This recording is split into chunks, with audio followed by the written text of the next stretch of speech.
Welcome to Obscurus, your weekly dose of paranormal fiction. Every Wednesday, Obscurus features new short stories and serialized novels written by novelist, screenwriter, and voiceover artist Biswajit Banerjee. The realm of the paranormal stretches far beyond the usual horror story. So while you'll get to listen to lots of ghost stories on this podcast, there will also be many tales of lesser-known paranormal themes. To get us started, here is your host, Biswajit Banerjee.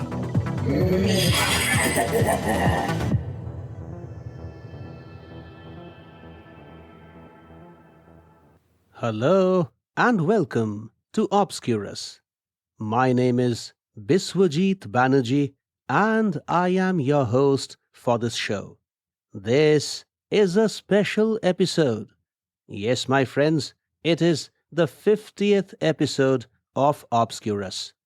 Without your love, best wishes, and blessings, I couldn't have accomplished this feat. So, before any other thing, I would like to heartily thank my readers and listeners all across the globe. Today, I will narrate the third and the concluding part of the story based on mass energy equivalence. May I now request my dear readers and listeners to visit my website biswajitbanerjee.com to become a member of the site and join my mailing list. By the way, you will find information about all my creative endeavors on this website. It would also be my pleasure to welcome you to my second website, obscurus.buzzsprout.com, dedicated to this podcast. All Obscurus episodes, their transcripts, and chapter markers are available on this site. My YouTube channels are also known to provide quality infotainment. One features Obscurus episodes in the form of audiograms, and the second channel presents my interviews, audio and video trailers of Obscurus episodes, behind-the-scene footage of my writing endeavors, behind-the-scene footage of the production of podcast episodes, guest interviews, story and book reviews, tutorials on writing, podcasting, and screenwriting, my travel adventures, documentary films, and lots of other fun stuff. Please to subscribe to the channels and do not forget to press the bell icons for notifications. You will find the links in the show notes. Okay, let's now proceed with the story. If you haven't listened to the first two parts of the story, I urge you to first catch up with those episodes. Scarlet finds herself trapped in a room with a corpse. Will she find her way out? Come, let's find out.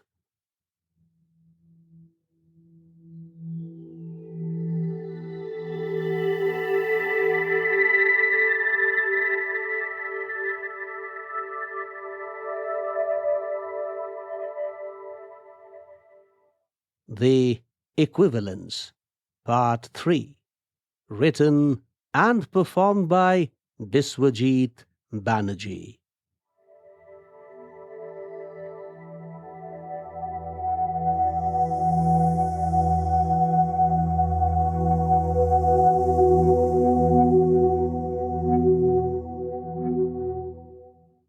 The weak beam of the phone flashlight fell over what appeared like a corpse.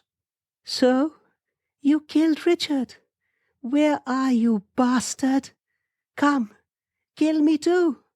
With tears in her eyes, she moved close to the body and focused the light on the face. What she witnessed made her cry out in horror. It wasn't Richard. In the dim light, Scarlet discerned the lifeless face of James. The eyes were wide open, and blood streamed from one corner of the mouth. A thin layer of yellowish powder coated the hair, face, and neck. The lights came on with a flash, blinding her for a moment. When her pupils adjusted to the bright lights around, Scarlet spotted a strange machine roughly in the center of the room she had gotten trapped in. It was a large spherical structure with a cylindrical space in the center. Levers and switches attached to the base circled the sphere. It resembled an MRI machine. 4 yellowish power barrels stood against the wall close to the secret door, which now opened with a bang, and Richard barged in. "Sorry, I had gotten busy with something, so I couldn't come earlier to help you out of this place. But you two should have checked your curiosity, Scarlet. Moving into this space defies all reason." Richard, she said, "the door of this room often closes by itself because of drafts or some vibrations of the walls. Sorry you got trapped here." this place is... "Oh, this is a sacred place for me, Scarlet. Here's the machine that converts life energy into matter," Richard said, gesturing to the spherical structure. "It is a beautiful machine, isn't it? But it is surely not more beautiful than you." Richard, I thought the intruder killed you. "No, darling, I killed the intruder. You projected light on his dead face a while back, didn't you?" What? You killed James? "Yes, he was a shameless young man. Do you know, he watched us making love. How cheap!" But you killed him? "How else do you deal with people like that?" Scarlet stared at the professor with an open mouth and fear in her eyes. Her heart beat faster and faster. This yellowish powder on his face? "Oh, sweetie, this yellowish powder is the solidified form of life. Since James intruded into our privacy, I thought the best way to deal with him was to convert his life energy to matter. This yellowish powder coating on his body is his life, in the shape of matter, of course." But how did you do it? "Simple, my dear. I put him in the cylindrical space of the machine and pulled that red lever," Richard said, pointing at a lever at the base of the machine. "Covers fell on both sides to isolate the space, and then the machine did what it had to do. It used the principle of mass-energy equivalence to transform the shameless brat's life into the sexy yellow powder." Richard, you murdered him. Do you realize that? For you, this might be murder. But for me, this is an act of sacrifice for the sake of science. But this is barbaric. Oh, come on, my dear. Of what use was his life anyway? He wouldn't turn into a Mozart or Einstein. A damn average person he was. And on top of that, he was shameless. At least, I put his life to good use. Richard, please reconvert the yellowish substance into life and resurrect James. I'm afraid the machine is incapable of doing that. It can only convert life energy into matter. It cannot reverse the process. Oh no. Somehow, I am responsible for his death. James was hanging around this place to ensure I was safe. Don't shed tears for him, my love. He doesn't deserve your sympathy. I can't believe this, Richard. You are a murderer. My dear, you don't need to be an insolent girl. Tears rolled down her cheeks. Oh, I saw a thorough gentleman in you, a model for everybody. But you are not what I thought. How much I hate myself for idolizing you. What a strange girl you are. A few hours back, you wished to see the machine that converts life energy into matter. Also, you wanted to witness a demonstration of the conversion process. Now that you are standing right in front of the brilliant machine and find the coating of the yellow substance over this worthless boy's body, which is nothing but materialized form of life energy, you should be happy. Instead, you are insulting me. Yes, I wish to witness the machine and the demonstration of the conversion of life energy into matter. But I didn't know the process involved killing humans. No, no, no, no. The expression killing is so unmusical. Call it sacrifice. I can't believe this is happening. I fail to understand. What did you expect to see? Insect life being converted to matter? Plant life being converted to matter? What? Whatever.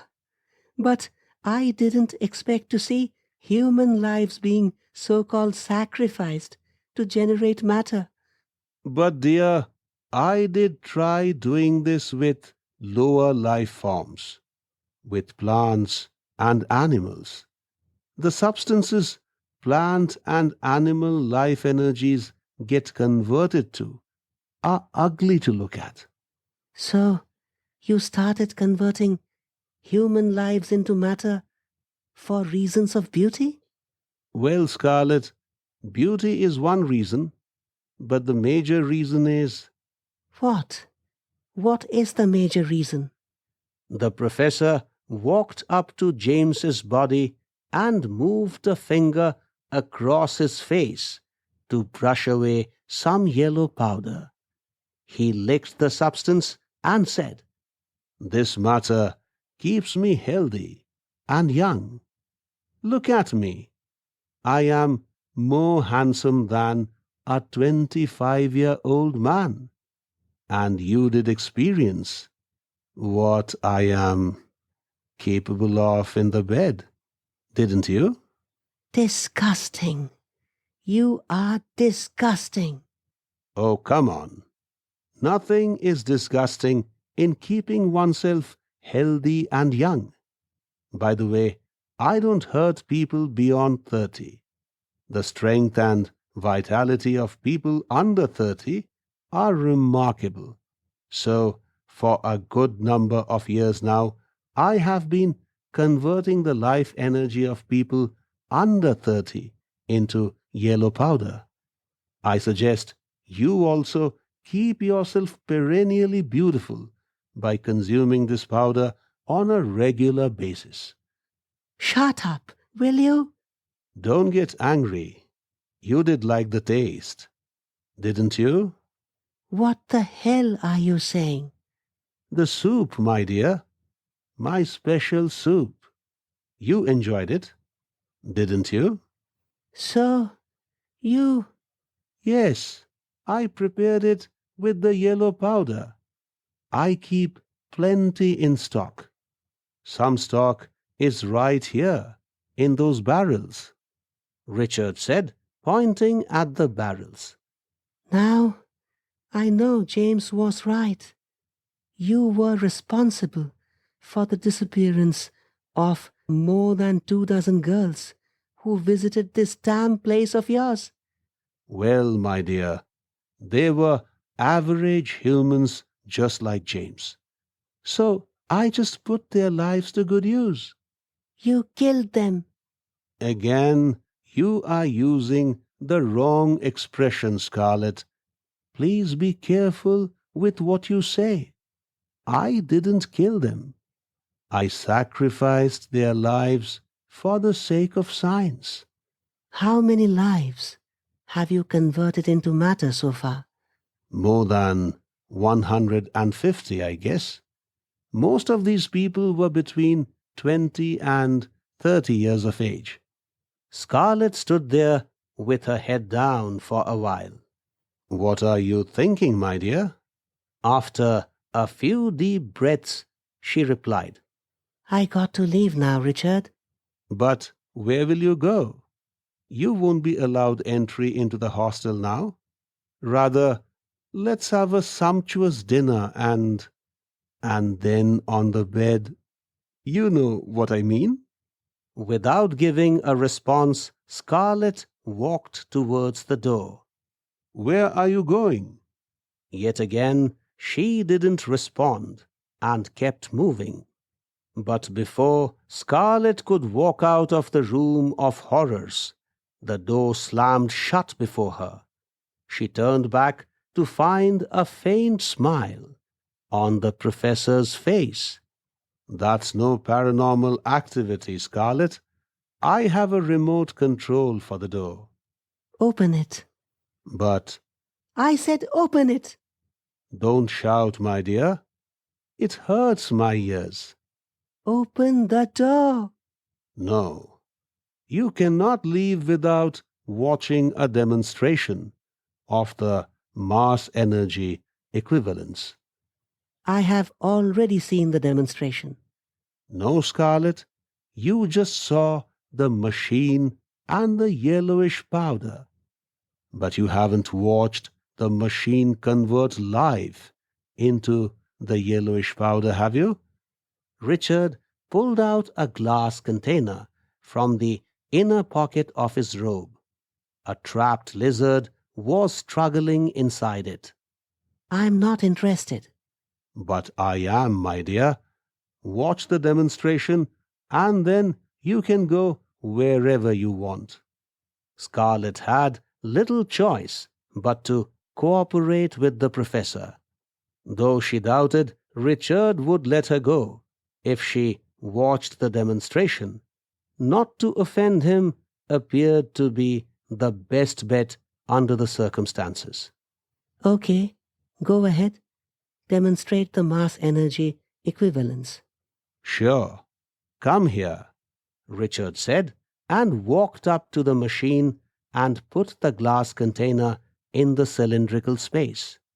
After Scarlet moved close to him, Richard put an arm around her shoulder and said, This machine is the heart and soul of my work. This conversion process is phenomenal. Richard planted a kiss on Scarlet's lips. She didn't resist it. Most of the girls who visited this place before you were pretty, but you are stunning. And on the bed, you are... Please get on with your demonstration, Richard. Okay, my dear. You appear to be in a real hurry. After passing a wry smile, Richard picked up the glass container with the lizard and put it back in the robe's inner pocket. Isn't that supposed to be in the cylindrical space? No, I told you animal lives turn into ugly-looking substances, didn't I? Then... Fear gripped Scarlet's soul. You are the one going into the cylindrical space, my dear. What? You wish to convert my life into matter? Absolutely. And I am sure the resulting substance will smell like musk. But you promised you would let me go after the demonstration. Oh, yes, I am a man of words, Scarlet. I will ensure your body gets out of this place at the earliest and moves into the earth for a restful sleep." "You bastard!" she said, and tried moving away from the professor, but he grabbed her wrist. The best way to watch the demonstration is to experience it. So now you will watch your life transform into matter. Better be alert in your observation, my dear. The process happens in a flash. Remember what I told you about the Big Bang? The life energy flowing in your body will now act as the primeval atom and explode to finally become matter.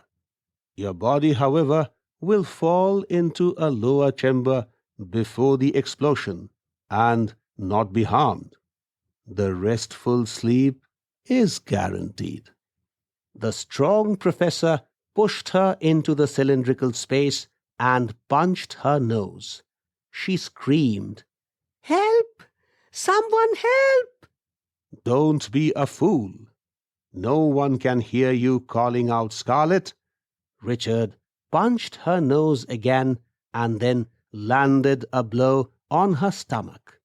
Crisis situations can sometimes bring out the best survival instincts in people. While Scarlet writhed in pain inside the cylindrical space, her reflexes kicked in. Her arm jerked up and hit Richard's chin, making him lose his balance.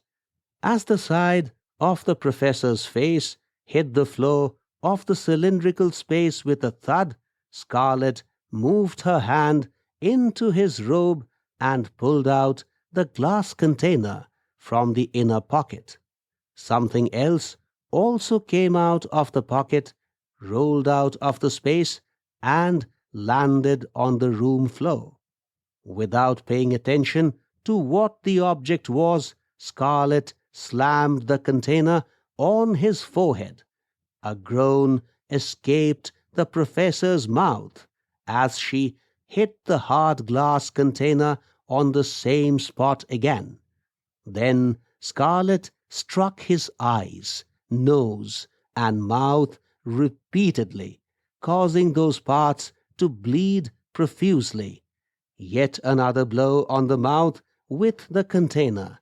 This time the glass broke, and at least 2 splinters went into his mouth. Another thing went into his mouth, the lizard. As Richard screamed in agony, Scarlet knew what she had to do next.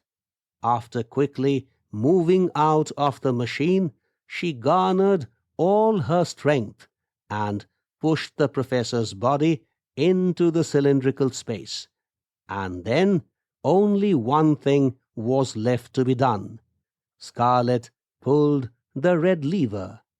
Immediately, covers fell on both sides of the opening, isolating the cylindrical space from the surroundings. The screams of the professor dissolved into what sounded like an explosion inside the machine. Within seconds, the covers of the cylindrical space went up. There was no trace of the professor. But Scarlet didn't have to wait long to see him again. The lower chamber of the machine opened. The professor's body was lying on the metallic base of the chamber, covered with yellowish powder. What a relief! With her eyes closed, she took a few deep breaths. The ordeal was over. Was it? She opened her eyes and looked at the secret door. It was perfectly shut. Did fate condemn her to remain in the room of horrors forever? As hopelessness started creeping into Scarlet's nerves, her eyes fell on a round object on the floor. This must have been the thing that slipped out of the inner pocket of Richard's robe when Scarlet pulled out the glass container from it. 2 buttons, one green and the other red, were very conspicuous on it. With trembling fingers, she picked up the shiny round object and felt its weight sitting in her palm. It was heavy. She pressed the green button, and the secret door flung open. Indeed, the ordeal was now over. A smile played on her lips.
Thanks for listening to Obscurus. If you like what you heard, please subscribe and visit biswajitbanerjee.com for more information about Biswajit's books, movies, documentaries, and other creative pursuits. We shall see you next Wednesday with another episode of Obscurus. Till then, take care.